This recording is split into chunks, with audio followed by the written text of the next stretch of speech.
Biodiversité, forêt et zones humides au Parc naturel régional des Grands Causses. Et donc j'ai une mission un petit peu spécifique sur la forêt. La forêt en tant que milieu, mais également tout ce qui est relatif à la filière. Et j'anime notamment une charte forestière de territoire, qui est un outil de développement forestier pour les territoires qui consiste plutôt à animer tous les acteurs qui travaillent sur la forêt, de près ou de loin, et de la filière. Donc je vais vous présenter aujourd'hui, enfin ma présentation sera plutôt ciblée sur l'aspect filière, mais on va commencer par un petit film qui concerne plutôt l'amont de la filière, c'est-à-dire de la forêt jusqu'à la scierie. C'est un petit film qui a été réalisé l'année dernière de 10 minutes, principalement centré sur les acteurs de la forêt.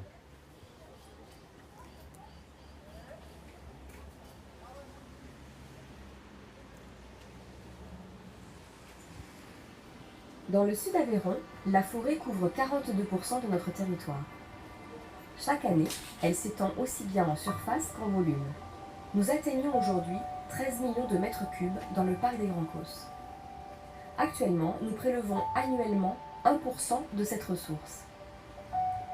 Elle est utilisée pour le bois énergie à hauteur de 35%, pour le bois d'œuvre 44% et le reste en bois d'industrie. Notre défi est de mieux utiliser cette ressource afin de développer la filière bois locale. Découvrons les différents acteurs de cette filière: propriétaires, gestionnaires, entrepreneurs de travaux forestiers et entreprises de transformation.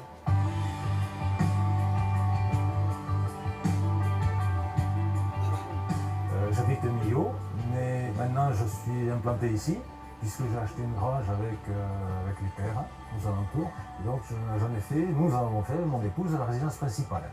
Alors la forêt, elle est essentiellement composée de buis, de chênes et de genévrier. Je suis tombé amoureux de ce site et j'essaye d'en profiter pleinement. Alors ce qui me plaît, c'est déjà le calme, le silence, la tranquillité. Et après, c'est l'amour de la nature, c'est-à-dire vivre en osmose. J'ai trouvé une contemplation. J'arrive à contempler maintenant la nature. Avant, j'étais tout à fait innocent. Je passais dans la forêt sans vraiment la regarder, sans vraiment en profiter. Mais aujourd'hui, en étant propriétaire, on a le sens de la responsabilité. Et on a un réchauffement climatique qui fait que notre forêt, la forêt en général, s'abîme, puisqu'il y a des espèces d'arbres qui disparaissent, qui sont touchés par la maladie et qui meurent. Et donc, tout ça, lorsqu'on est propriétaire, on a aussi le plaisir de contempler sa forêt, mais aussi des devoirs, et le devoir de la maintenir en bonne santé, puis vivante. Nous nous chauffons au bois, uniquement, exclusivement au bois. Donc c'est un bois que je vais couper dans la forêt, du bois mort sur pied, en priorité. J'ai découvert par le biais du Parc naturel des Grands Causses l'organisme CRPF. Derrière, j'ai signé une convention, une charte de gestion de la forêt. Il y a des techniciens. Ces techniciens sont disponibles, ils viennent sur le terrain, ils vous expliquent, ils vous montrent. Ça m'a permis d'ouvrir les yeux et de regarder ma forêt avec un œil neuf, différemment. Et je crois que ça permet de devenir davantage responsable. Je rentre dans ma forêt, je vois des arbres malades, je vois des arbres morts, je les coupe, j'aère. Et ça je fais. Je le fais en étant en toute connaissance de cause. Chose que je ne faisais pas avant d'avoir rencontré des professionnels qui m'ont orienté et expliqué la chose.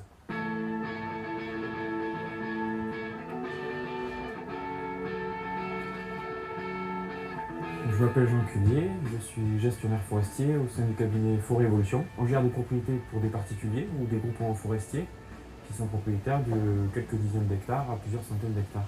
On assure pour eux la gestion technique de leur forêt, donc la mise en œuvre des coupes, le suivi des travaux, mais aussi un rôle de gestion administrative de leur forêt. Une connaissance aussi de la réglementation forestière.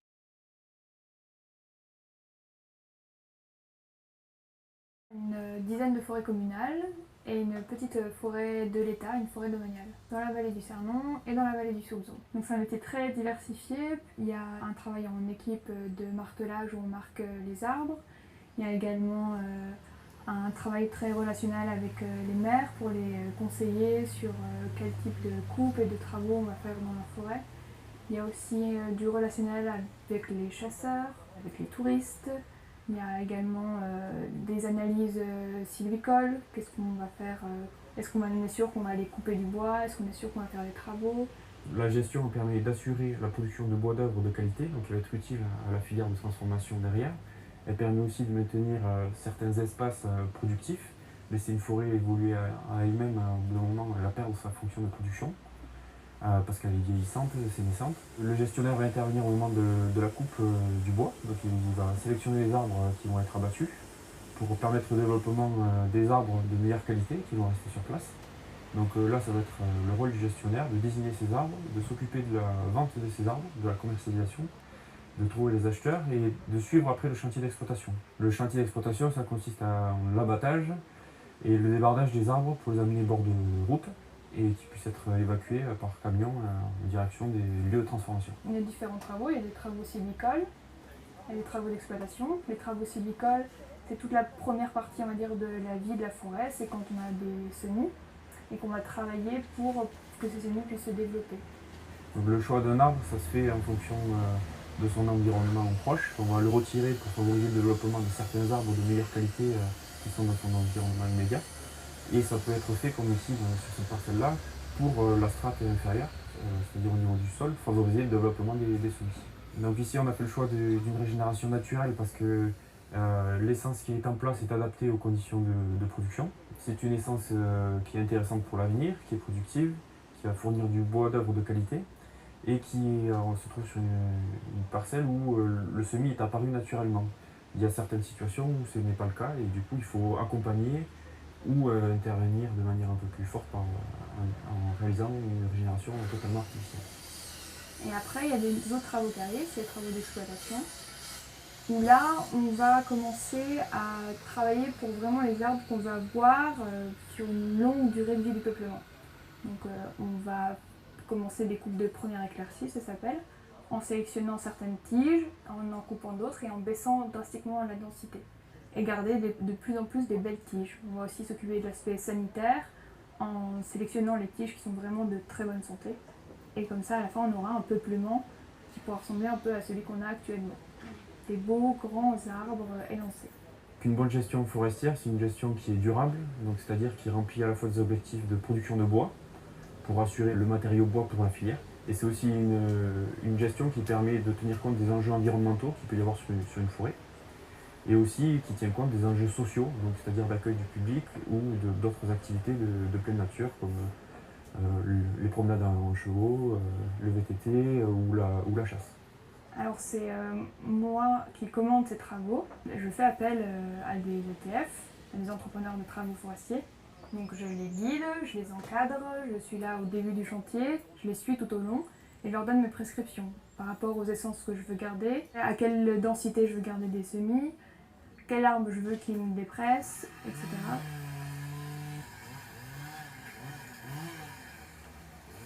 On est là durant toute la vie du peuplement et ça part des petits semis jusqu'à l'exploitation finale.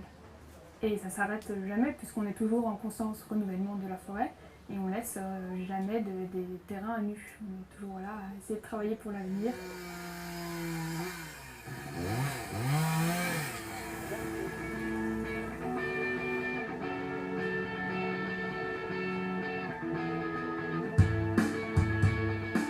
Je m'appelle Mathieu Durand, de la scierie Durand à Montfranc. Mon travail, c'est de scier du bois. C'est la première transformation du bois. Trouver des arbres, des grumes en bord de route, l'exploitation forestière. Les débiter suivant les commandes et les qualités du bois. Alors la machine principale, c'est la scie de tête qui coupe les arbres dans le sens de la longueur et qui coupe en fonction des commandes. Donc quand c'est de la charpente, ça fait des poutres, des chevrons, de la voulige, des liteaux. Et quand c'est plutôt du bois qu'on appelle du bois d'œuvre, c'est-à-dire bois de menuiserie, et bien on le fait en plateau qui sera séché et livré aux personnes qui font les meubles ou qui font la deuxième transformation qu'on appelle. Là vous avez de la voulige qui va être apparente dans une maison, elle sera séchée et raboutée par nous et qui sera utilisée par un charpentier. Celle-ci c'est ce qu'il y a de moins joli pour faire de l'espace vert. Et les deux dernières palettes, ce sont le bois de menuiserie qui sera utilisé, donc celle-là en l'occurrence c'est 65, ce sera utilisé sûrement pour des fenêtres. Tout ce que je viens de vous parler c'est du châtaignier. Alors celui-là il vient de quelques kilomètres à côté de la Syrie, 2 ou 3 à peu près. Tout ce qui est déchets va être broyé et envoyé dans des chaudières à bois pour faire de l'énergie. De tout temps, l'homme a utilisé la forêt comme ressource. Elle façonne le paysage et contribue au patrimoine naturel de notre territoire. Aujourd'hui, les différents acteurs s'organisent pour mieux utiliser cette ressource. Leur mobilisation permet le développement d'une filière locale tout en contribuant à l'enjeu de transition écologique.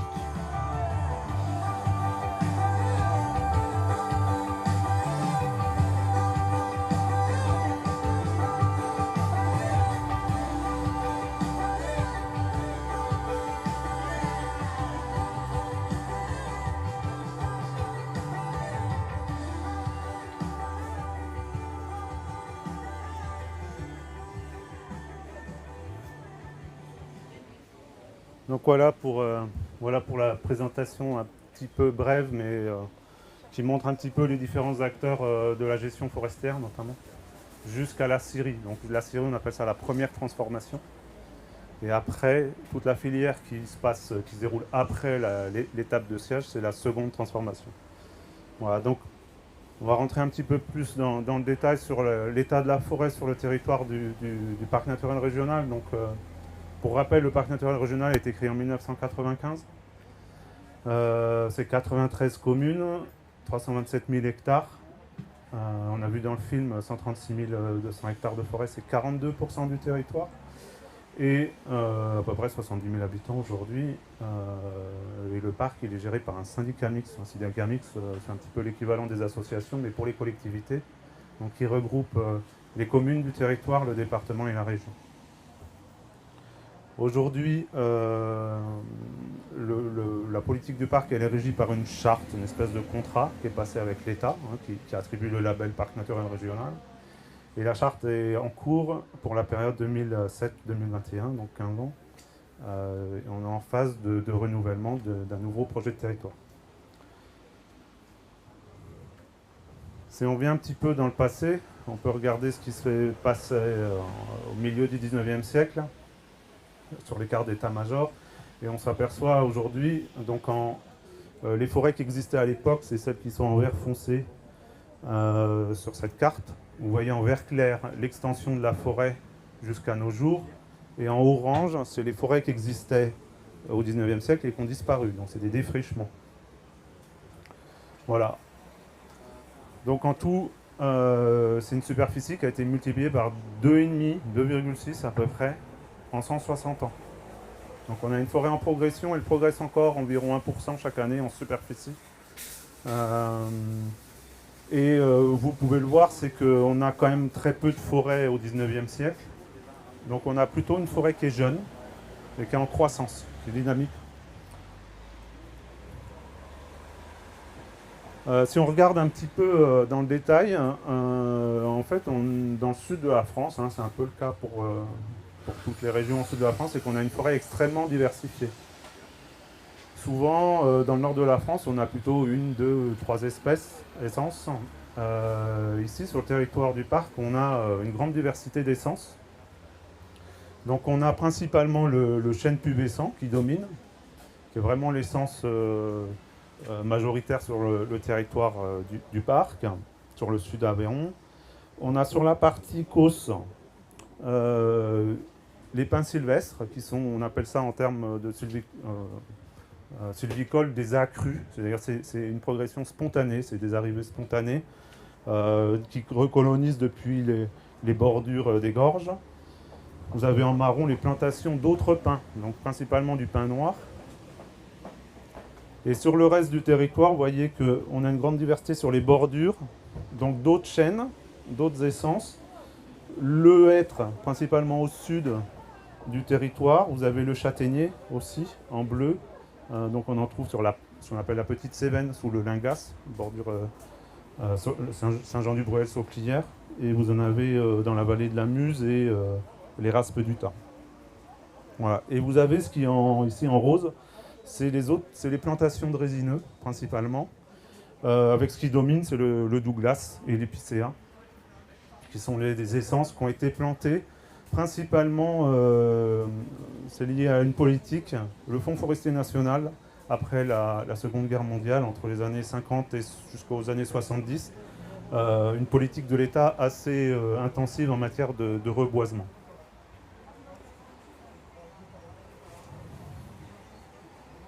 Donc en répartition, vous le voyez en surface, on a principalement des feuillus, à peu près les 3/4 en superficie de la forêt, un petit peu moins.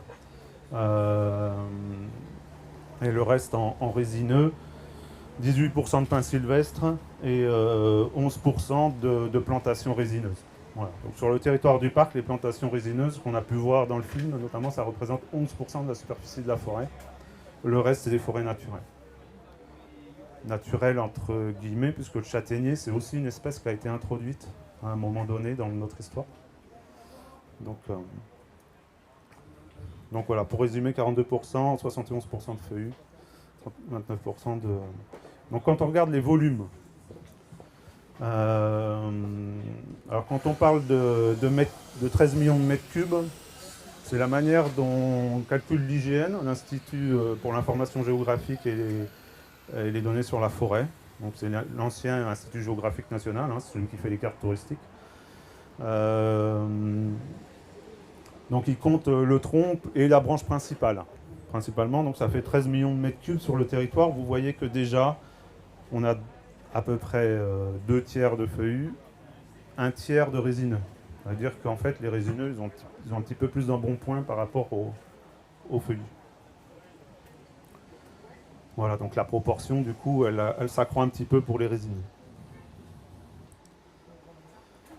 13 millions de mètres cubes, ça fait en bois fortige, ça fait en fait, en réalité, quand on prend tout l'arbre, c'est-à-dire les branches, le houppier, ça fait 25 millions de mètres cubes. C'est-à-dire on multiplie quasiment par 2 le volume disponible. Et ça, ce petit carré, c'est ce qui pousse chaque année.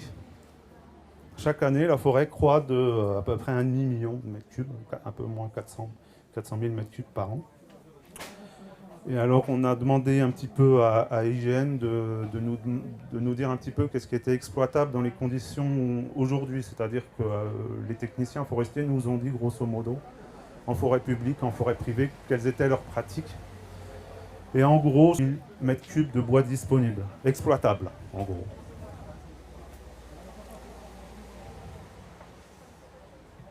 Alors, quand on regarde dans ces 178 000 mètres cubes, la réelle disponibilité, c'est 148, parce que quand il y a une exploitation forestière, on laisse toujours du bois sur place. C'est les branches qu'on ne va pas utiliser, c'est des coupes qui sont mal faites, voilà. Donc on laisse une partie du bois en forêt. Alors ça, c'est assez essentiel en matière d'écologie, puisque c'est une partie de la matière qui retourne au sol, et notamment tous les éléments minéraux. Parce qu'on dit le bois, c'est une matière renouvelable, c'est principalement constitué de carbone, mais il y a aussi toute la portion de minéraux qui est accumulée principalement dans les petites branches et le feuillage.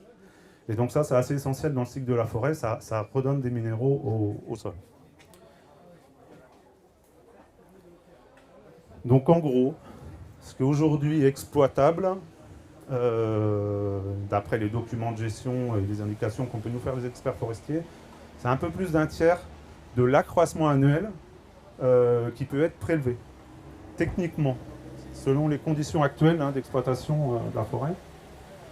Et par contre, quand on regarde qu'est-ce qui est exploité, vous voyez que le camembert s'inverse quasiment, c'est que les 3/4 des bois exploités sont des résineux.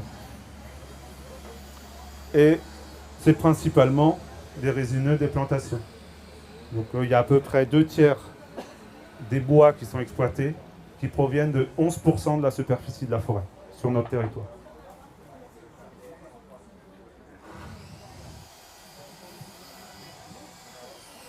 Alors quand on regarde un petit peu les chiffres de ce qui est commercialisé, sur le territoire on arrive à 125 000 m3, 94% de résineux, 6% de feuillus, principalement Douglas, épicéa, sapin, et auquel il faut rajouter le bois bûche, Et donc c'est une estimation hein, d'après les types de chauffage que possèdent les foyers. On estime à 30 000 m3 de bois bûche qui est consommé, c'est principalement du feuillu. Donc du coup, sur le territoire, on exploite 145 000 m3, donc on retrouve à peu près les 148 000 m3 disponibles. Hein. 3 quarts résineux et 1 quart feuillu.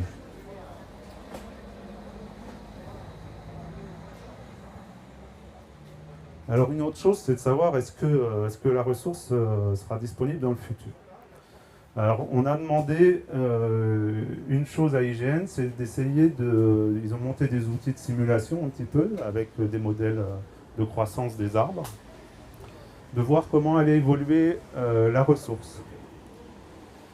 Donc la ressource aujourd'hui, ça c'est l'accroissement annuel, hein, 285 plus 125, on retrouve les 410 000 m3 de croissance annuelle, et on s'aperçoit que dans le temps, avec de la sylviculture, hein, donc avec de l'exploitation forestière, bah, l'accroissement va en croissant, c'est-à-dire l'accroissement augmente au fur et à mesure, voilà, pour atteindre 358 plus 137 000, hein, ça c'est les feuillus, ça c'est les résineux. Et on a demandé aussi aux techniciens forestiers de nous dire si on vous demandait de mobiliser plus de bois, quels sont les scénarios que vous metteriez en œuvre et du coup qu'est-ce que ça donnerait. Et malgré une intensification hein, de la sylviculture dans le scénario, c'est les points en pointillés, on s'aperçoit que malgré tout la forêt continue à croître. Donc ça, c'est l'accroissement annuel. Et puis, du coup, on passe des 13 millions de mètres cubes qu'on avait au départ, voilà, à 13,7, 20 millions de mètres cubes d'ici une quinzaine d'années. Donc on a une forêt qui continue à croître. Donc, dans le scénario intensif, entre guillemets, hein, elle croît un peu moins vite, parce qu'on prend plus de bois. Voilà, donc ça c'était un point d'étude assez important pour nous, puis aussi pour les porteurs de projets qu'on accompagne. Et notamment, une des premières actions sur lesquelles on s'est penché depuis déjà pas mal de temps, c'est la consommation du bois énergie. Donc c'est l'automatisation du chauffage, où au lieu d'avoir une chaudière à fioul, on a une chaudière à bois. Donc ça, c'est depuis même avant 2013 qu'on y travaille, en accompagnement des porteurs de projets, donc ça peut être des privés, mais aussi des collectivités, avec une association, Aveyron Énergie Bois, qui était là qui a été créée pour accompagner les projets. Et malgré tout, on a constaté que les projets avaient du mal à se faire, mal à émerger. Et en fait, la raison, elle est assez simple, c'est que une chaudière à bois, c'est un petit peu plus compliqué qu'une chaudière à fioul, parce que le bois, c'est solide. Et donc, il y a de la mécanique. Et la mécanique, en général, quand on met en place une chaudière à bois, c'est un petit peu plus coûteux qu'une chaudière à fioul. Par contre, le bois, on est sûr d'une chose, c'est qu'on l'a vu, et il reste disponible dans les années à venir, et qu'on n'est pas soumis à des aléas de géopolitique sur le prix du pétrole ou le prix du gaz. Donc du coup, l'idée, ça a été de dire on crée une société d'économie mixte, non pas pour vendre des chaudières bois ou vendre du bois, mais pour vendre de la chaleur. Donc ce qui est facturé en bout du compte, c'est le mégawattheure qui est vendu. Et c'est la société d'économie mixte qui prend tout en charge, c'est-à-dire à la fois l'installation, la maintenance, l'approvisionnement, et vous êtes au bout du compte, vous n'avez qu'à payer le coût du chauffage, en fait.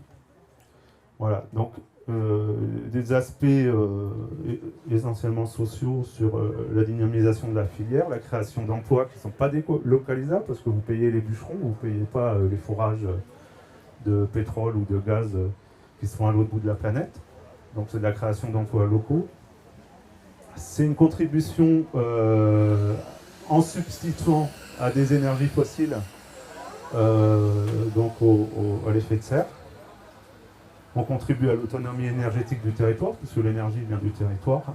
Et ensuite, un des principaux raisons de valoriser le bois énergie, c'est de faire de la sylviculture. La sylviculture, ça coûte assez cher. Et on l'a vu au début des opérations, quand on fait des éclaircies, quand on sélectionne les tiges, ça coûte de l'argent et ça ne rapporte pas forcément. Donc le bois énergie, ça permet de financer ces opérations en fait, en forêt. Dans la perspective, non pas de faire du bois énergie, mais de faire du bois matériau.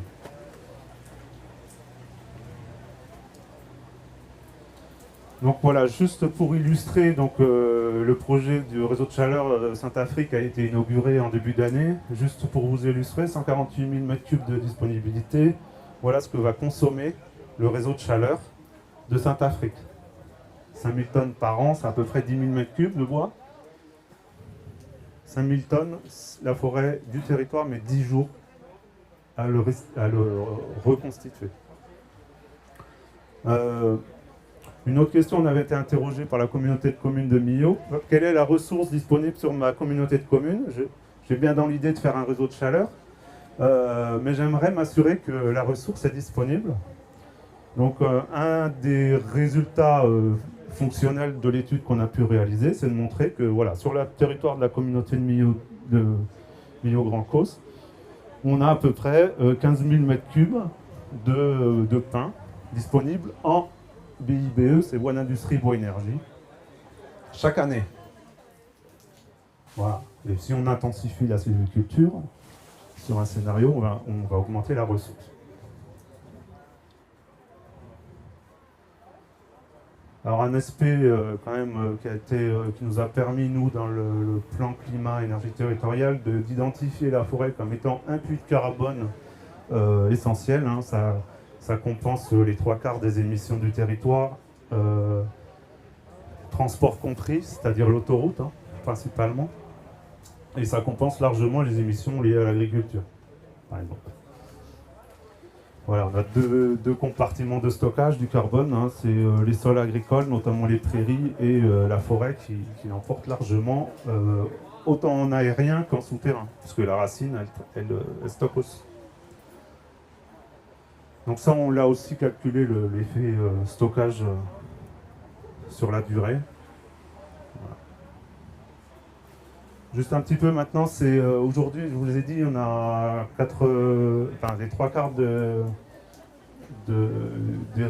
des bois exploités sont des résineux et les 2/3 proviennent de forêts plantées. Alors si on veut mobiliser plus de bois, c'est pas tellement sur ces espaces-là qu'on va pouvoir le faire, parce qu'ils sont déjà gérés, ils sont déjà exploités. On va pouvoir réduire un petit peu la rotation ou l'âge d'exploitation, mais c'est pas forcément là qu'on va gagner plus de ressources. Donc l'idée, ça a été de cibler éventuellement quelles autres essences on peut valoriser. Donc il y a une question sur le pin sylvestre, par exemple, qui est largement présent sur le territoire, et qui est un excellent bois, qui a d'excellente qualité technologique, hein. On en fait des menuiseries. Mais aujourd'hui, sur le territoire, le bois, il n'est pas exploité. Il n'est pas valorisé, donc les propriétaires n'y trouvent pas d'intérêt, ils ne font pas d'intervention sylvicole. Et s'il n'y a pas d'intervention sylvicole, le bois, il n'est pas de bonne qualité. Donc c'est le cercle vicieux, un petit peu, qui s'entraîne. Donc, par contre, on peut imaginer faire des choses, et notamment répondre aux enjeux agricoles et pastoralisme sur des abris de troupeaux. C'est un bois de structure, hein, qui peut être utilisé en charpente également. Valoriser les feuillus aussi. Alors principalement chêne Cécile et pédonculé sur le territoire, on n'en a pas forcément énormément, mais on voit qu'en dynamisant la sylviculture, on a des gains on peut multiplier les volumes exploités assez largement sans mettre en péril la ressource, et y compris sur le châtaignier, qui est aujourd'hui une essence qui n'est plus gérée. Donc autrefois on avait des vergers de châtaigniers qui servaient surtout à l'alimentation du bétail. Et aujourd'hui ces châtaigneraies disparaissent. Parce que comme je l'ai dit en introduction, là, le châtaignier a été introduit et naturellement il se fait remplacer par le chêne. Donc une des solutions, c'est de travailler sur sa sylviculture pour permettre sa pérennité. Sachant que une des valorisations possibles, hein, c'est du mobilier. Donc vous avez notamment le mobilier en attendant le brebis, vous avez un banc de démonstration, vous pouvez monter dessus. Et le châtaignier, c'est un bois naturellement durable aussi, hein, comme le cœur de Douglas. Vous pouvez l'utiliser en extérieur sans traitement. Voilà, donc ça fait passer des pistes de travail sur lesquelles on essaye de réfléchir pour valoriser un peu les essences locales. Voilà, un petit peu sur l'aspect ressources. Après, la forêt, c'est pas que du bois. C'est d'abord un écosystème. C'est une machine à produire de la matière organique avec toutes les chaînes trophiques alimentaires qui se mettent en place. Donc c'est une biodiversité assez extraordinaire. Vous avez une petite plaquette sur ces aspects-là où on a regardé nous juste la hêtraie. La hêtraie, c'est 500 espèces de champignons, c'est 340 espèces de coléoptères. Voilà, donc c'est l'usine à fabriquer les sols de demain. Donc c'est quelque chose d'assez important. C'est un stock de carbone. Et puis c'est des espaces de vie, c'est des espaces de partage, hein, avec la randonnée, la chasse, qui peut s'y pratiquer. Voilà. Est-ce qu'il y a des questions auprès de Jérôme?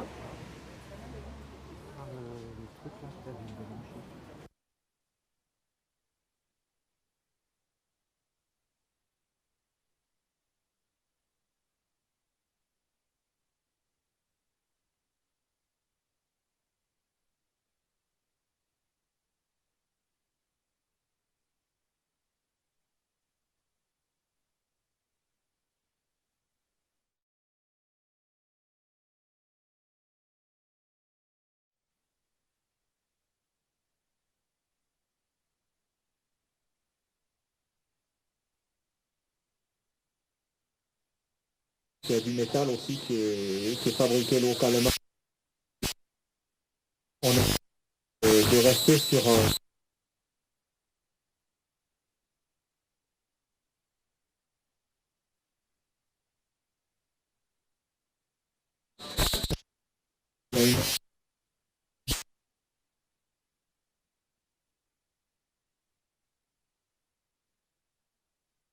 mobilier.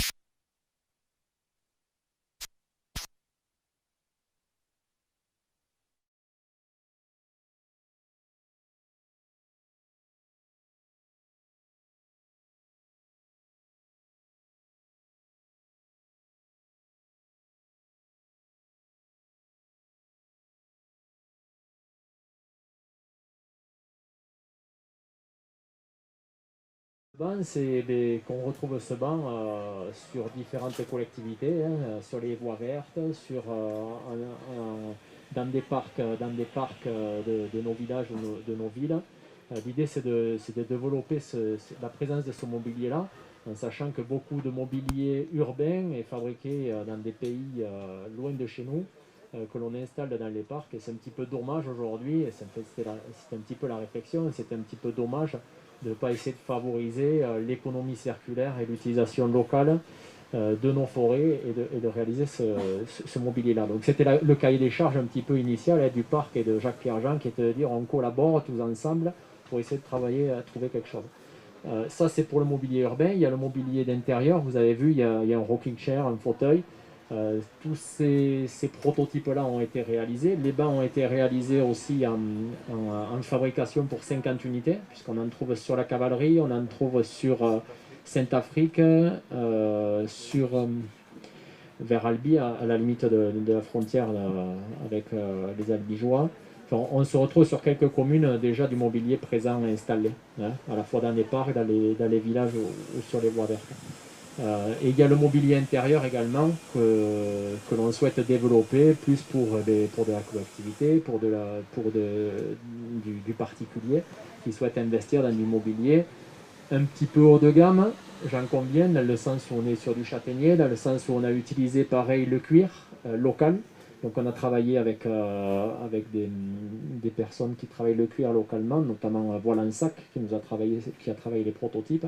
Donc l'idée, voilà, c'est de valoriser la filière un petit peu dans son ensemble en créant un mobilier qui serait fabriqué par différentes entreprises locales sur le territoire suradéveyronnais et non pas uniquement du bois sierre. Hein, c'était un petit peu la volonté et on s'est inscrit dans cette volonté-là auprès du parc. Voilà ce que je voulais rajouter. Un grand merci Jérôme. Il y a un travail aussi que l'on travaille avec le parc régional des Grands Corses et le bois local, avec un de tes collègues Jérôme, c'est des bâtiments agricoles installés sur le territoire du parc pour protéger les moutons du loup pendant les périodes de nuit notamment, pour pouvoir cloisonner les troupeaux. Donc l'ensemble de la charpente de ce bâtiment-là est fabriqué avec du bois local, du pin sylvestre notamment, et fabriqué par notre entreprise, ce premier bâtiment prototype. Donc il va être mis en fabrication dans les semaines qui arrivent, il va être installé sur le Larzac, je ne me rappelle plus à la Couvertoirade. Ouais, voilà. À la Couvertoirade. Donc l'objectif, c'est d'installer ce premier bâtiment pour un agriculteur. Il va être installé relativement loin de son exploitation agricole, ce qui ne lui permet pas tous les soirs de rentrer le troupeau à l'abri dans la bergerie. Donc c'est de pouvoir laisser pâturer les brebis sur un espace qui est très peu valorisé parce qu'il n'y a pas de bâtiment pour protéger les troupeaux. Et donc d'installer ce bâtiment-là pour pouvoir protéger le troupeau en période notamment de nuit. Voilà. Donc c'est des travaux comme ça que l'on réalise avec le parc depuis de nombreuses années. Et je pense que c'est comme ça qu'on peut arriver aussi à valoriser une filière, à valoriser les entreprises locales, plutôt que de faire venir des matériaux et du matériel venant d'importation notamment. Voilà. On n'est pas marié avec Frédéric Boissière, mais voilà, l'idée c'est de travailler avec les autres entreprises aussi qui seront bénévoles. L'idée aussi du mobilier, c'était de montrer qu'il y a des choses à faire avec du bois local, que c'est pas forcément du mauvais bois, parce que souvent il a une mauvaise image en fait. Voilà, le châtaignier aujourd'hui, dans le meilleur des cas, il est valorisé en piqué, donc voilà, pourquoi pas essayer d'en faire du mobilier. La même chose sur le pin sylvestre, voilà, tordu, branchu, intérêt zéro, en fait, voilà, il y a sans doute des choses à faire sur cette ressource du territoire. C'était juste une question que vous l'avez peut-être traitée dans votre exposé, mais c'était sur le bois énergie, et notamment la scène conseil énergien, voilà, la part bois de chauffe et puis après autres bois de pellets, etc. sur le territoire, voilà, par rapport à la consommation énergétique du territoire. Alors sur le bois énergie, effectivement, il y a deux types de sources de bois principalement. Il y a ce qu'on appelle le connexe de Syrie. Vous avez vu dans l'exposé précédent, voilà, il y a des morceaux de bois qui ne servent pas forcément, qui ne rentrent pas dans la filière construction. Donc ce bois-là, il sera broyé à la scierie, il sera mis à l'abri, séché, et il contribue, il peut être vendu soit à la pâte à papier, soit au bois énergie. Et il y a une partie de bois d'éclaircie, en fait, on appelle ça la plaquette forestière, qui est du bois broyé issu directement de l'exploitation forestière. Et c'est en ce sens-là que le bois broyé, il est plus cher que le bois de scierie, parce que il demande des travaux en forêt, il demande d'aller le chercher, de le déplacer, de le faire sécher. Alors qu'en scierie, il est sur place, il y a des bâtiments pour faire sécher à côté, il a déjà été déplacé, donc en général, il est moins cher. Les politiques publiques aident au développement des réseaux de chaleur et des chaufferies bois pour développer ce type d'énergie renouvelable, mais aussi pour tirer la filière bois et permettre au bois de forêt d'être valorisé. Et à Saint-Afrique, alors je n'ai pas les proportions exactes, mais on doit être sur du moitié-moitié. Moitié bois d'exploitation et moitié bois de scierie. Il y a une partie aussi de palettes qui sont reconditionnées, enfin qui sont sorties du statut de déchet, parce que même une palette pas traitée, aujourd'hui, elle est considérée comme déchet. Donc voilà, il y a des palettes qui sortent du circuit du transport et qui sont broyés et qui viennent alimenter aussi la chaufferie de Saint-Afrique. Et c'est une entreprise locale qui le fait. C'est Sévigné en l'occurrence. Voilà, merci pour ces réponses, ces éclaircissements. On peut applaudir Jérôme. Je te remercie, Jérôme.